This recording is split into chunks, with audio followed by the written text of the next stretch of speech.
And then there is one more important character in the story who enters at this point of time, and his name is Dronacharya. Dronacharya is the he eventually becomes the teacher of these people, Pandavas and Kauravas. And there is a little backstory to Dronacharya. Famous sage called Bharadwaja. You had a question? Yeah. Isn't he like the one who offered shelter to Rama when he was in exile? Who? Correct. You are right. Oh my God. The kids remember. So, Bharadwaja Muni is and his son is Dronacharya. Okay. He is born. All those things. If I do that, we are never going to complete Mahabharata.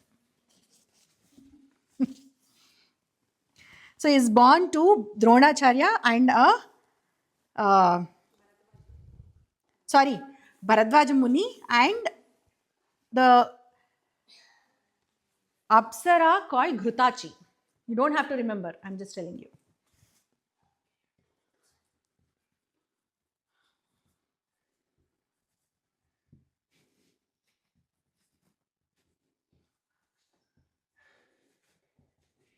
Bharadwaja Muni and his son is Dronacharya.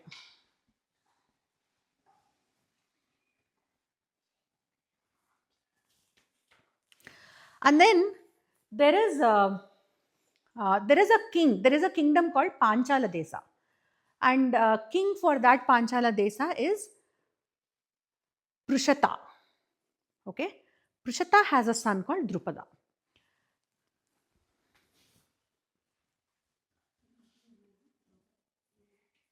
His son is Drupada. Okay. Please pay attention because it's very difficult to understand all these connections between people. So these two people, they go to the same school. They have a same teacher. And first teacher is Bharadwaja.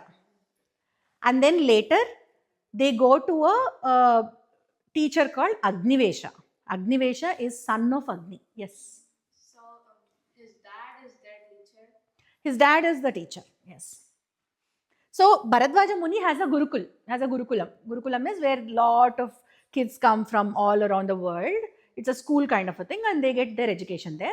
And Drupada's father, this guy, he knows that he wants to get his son get his education from Bharadwaja Muni. So Drupada is sent to the Gurukul of Bharadwaja, and in the Gurukul of Bharadwaja, Dronacharya is also getting the education. His own son is also a part of his institution, and he is also teaching his own son along with the other kids. Okay. Then what happens? Bharadwaja Muni also has another student called Agnivesha. He is much senior to these people. These two are kids now. Agnivesha is a much senior person. Agnivesha is son of Agni, the god Agni himself. Like Hanuman is the son of Vayu, like that Agnivesha is son of Agni. Okay. Later, both of these kids, Dronacharya and Drupada, they go to Agnivesha. They get their further education, like university education from Agnivesha. Does Agni mean fire? Yes, Agnivesha. He's the fire god's son? Yes, Agnivesha is fire god's son.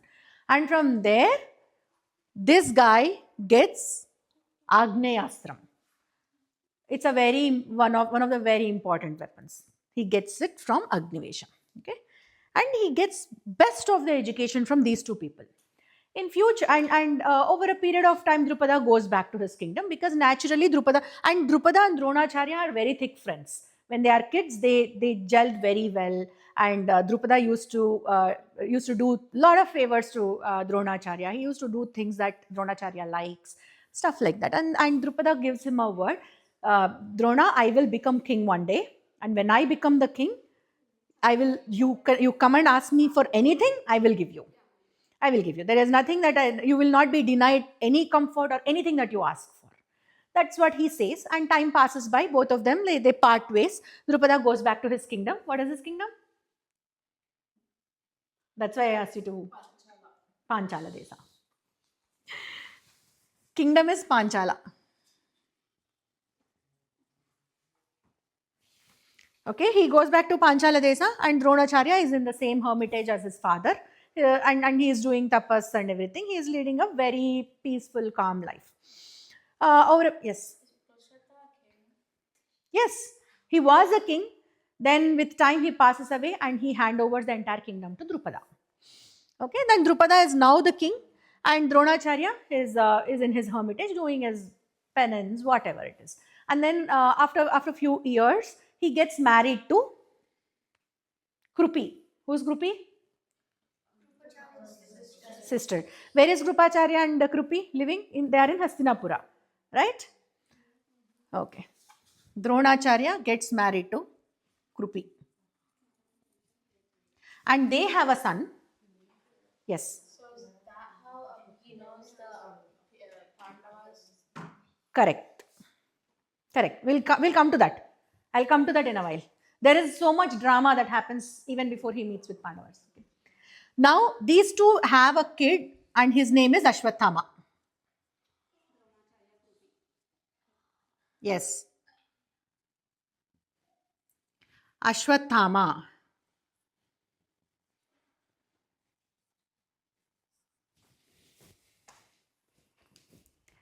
is a very, very, very, very extremely important character to us.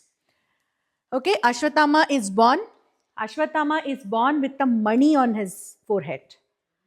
Yeah, he is a blessed child. He is Rudramsha. Rudra means Shiva. He has the elements of Shiva in him. Very powerful guy. Very, very mighty. Yes. Yeah, that's what I said. He was born with. He's born with it. He's born with the gem on his head. Okay, so he is very powerful. He is a very angry person. He gets triggered very easily. He acts impulsive. He's very impulsive in nature. Impulsive meaning, if all of a sudden, like if I see this board not clean, I immediately turn to Lasya, what are you doing? I'm very impulsive person. Rather, I could call upon Lasya, can you please clean it? That's a calm way of dealing with it. So he's very, very impulsive. He sees something, he acts on it immediately without giving it a thought.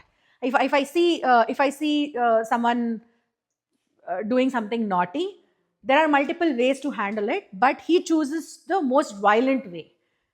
Pull him down, grab him down, hit him, and make him sit in the corner. So that kind of a person is Ashwathama.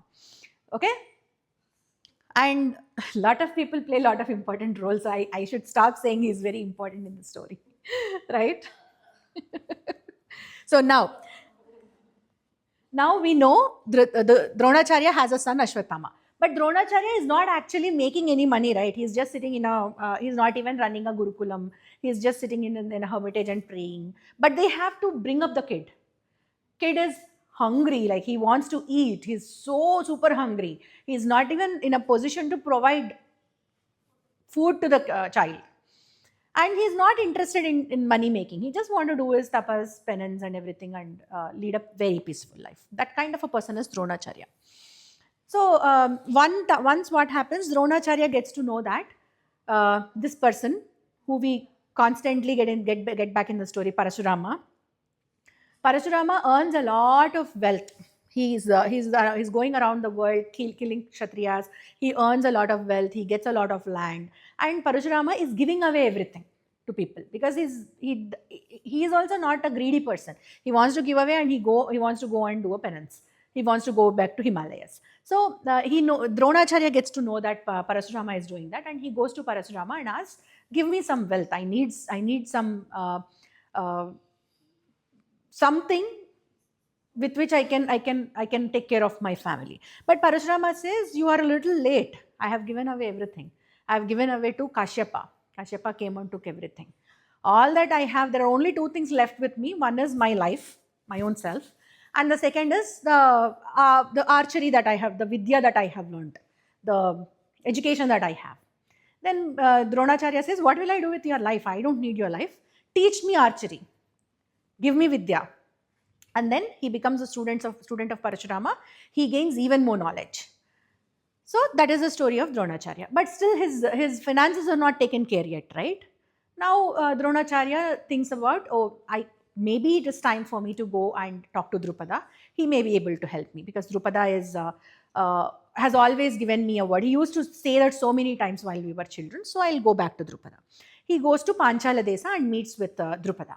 And then Drupada is very, very agitated. Drupada says, I'm really upset to even think of you as my friend now. I have said something in the past when you and I were kids. We were truly kids, and I said something and you take that seriously and you come to me. Are you kidding me? I'm not gonna help you. First get out of my kingdom. Don't even show your face to me. He is very arrogant at this moment. He's become powerful, right? People change when they have wealth, when they have power, when everything is running in their favor. People forget their past friendships, people forget a lot of things. So that's human nature, and you shouldn't be like that. And Drupada learns a lesson in future for his whatever behavior he's showing now today. So Drupada behaves like that, and Dronacharya is extremely hurt. His ego is hurt. He's hurt, not yes. Whenever you want to leave, the class is over. Okay. No. Let's come back. Let's come back. So, where am I? Dronacharya is not just hurt.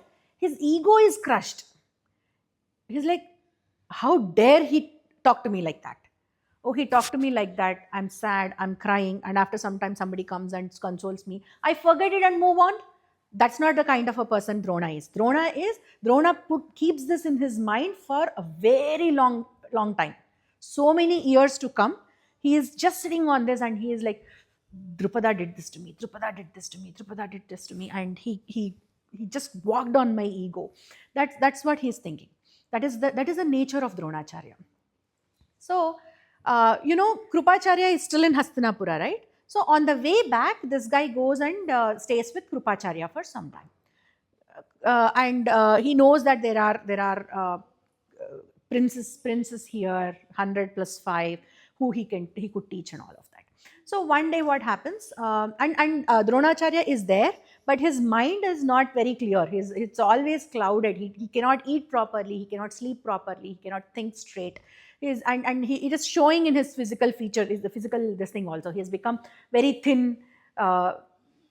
He's looking very sick kind of a person. He looks very sick at this moment. So one day what happens, Kauravas and Pandavas, they're actually playing with a you goti bildane antaru nanaku telidu.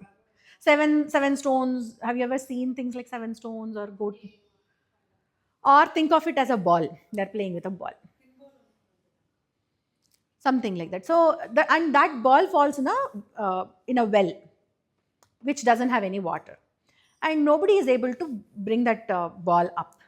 And Dronacharya is just passing by, he's just walking, and he sees, and he looks at the princess, and he comes and asks them what's going on.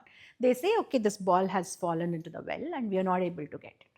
Then he says, you look like learned people, you look like you know archery and all that. You can't bring that up. What kind of prince are you guys? I will show you a trick with which he also takes his ring and he puts it in the well and says, I'll show you a trick with which I can not only the ball is a bigger in size, ring is very small in size, right? Not just the ball, I will also bring this ring up, he says. Then he with his arrows, he puts one arrow that goes and sticks to the ball first, and then another arrow that sticks to this, another arrow that sticks to it. So he goes like this in a zigzag pattern, and finally he releases so many arrows that he is able to just pull one arrow and everything comes out. So looking at that level of skill, they're extremely impressed, all the 105 princes. What's the point of getting the ball up if you're going to destroy it to get it up? No, he just put one. It's not a ball actually. I didn't know how to explain it. It's a coin kind of a thing.